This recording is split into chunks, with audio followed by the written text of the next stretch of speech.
16 जनवरी 2025 को भारतीय अंतरिक्ष अनुसंधान एजेंसी यानी इसरो ने ऐसी उड़ान भरी कि दुनिया देखती रह गई। अंतरिक्ष में एक ऑर्बिट में घूम रहे दो उपग्रहों को इसने सफलतापूर्वक जोड़ दिया।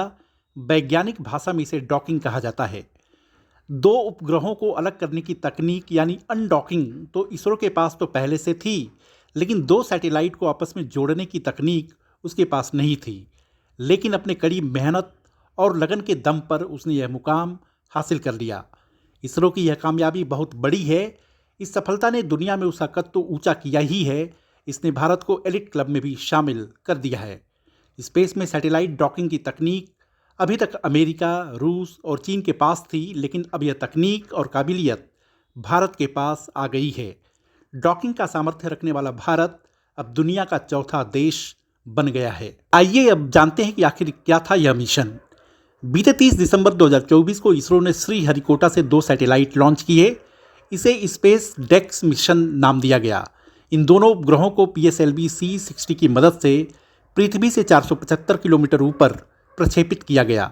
इस मिशन में SDX-1 और SDX-2 उपग्रहों को आपस में जोड़ना था।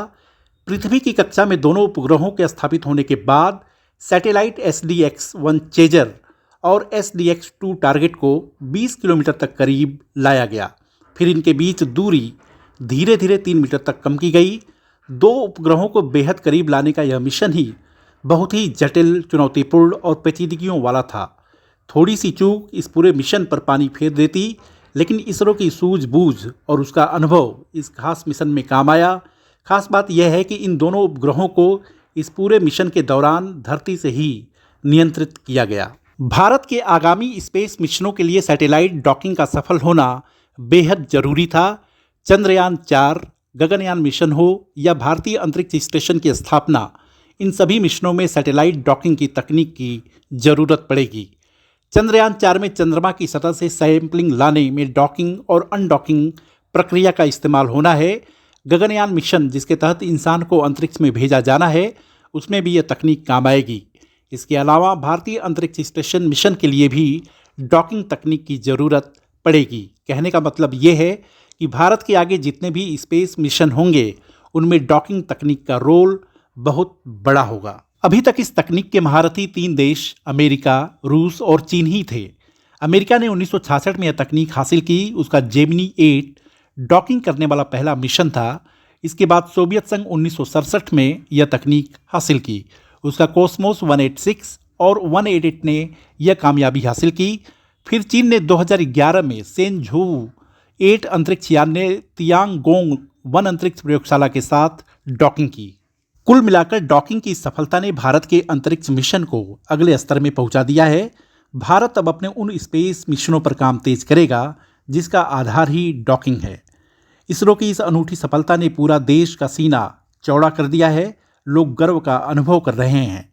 इसरो की सफलता पर प्रधानमंत्री मोदी ने कहा कि उपग्रहों की अंतरिक्ष में डॉकिंग के सफल प्रदर्शन के लिए इसरो के हमारे वैज्ञानिकों और पूरे अंतरिक्ष समुदाय को बधाई।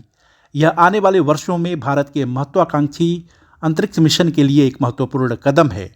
इसरो की प्रशंसा करते हुए केंद्रीय विज्ञान, प्रौद्योगिकी और अंतरिक्ष राज्य मंत्री जितेंद्र सिंह ने कहा, बधाई इसरो, आखिरकार हमने कर दिखाया।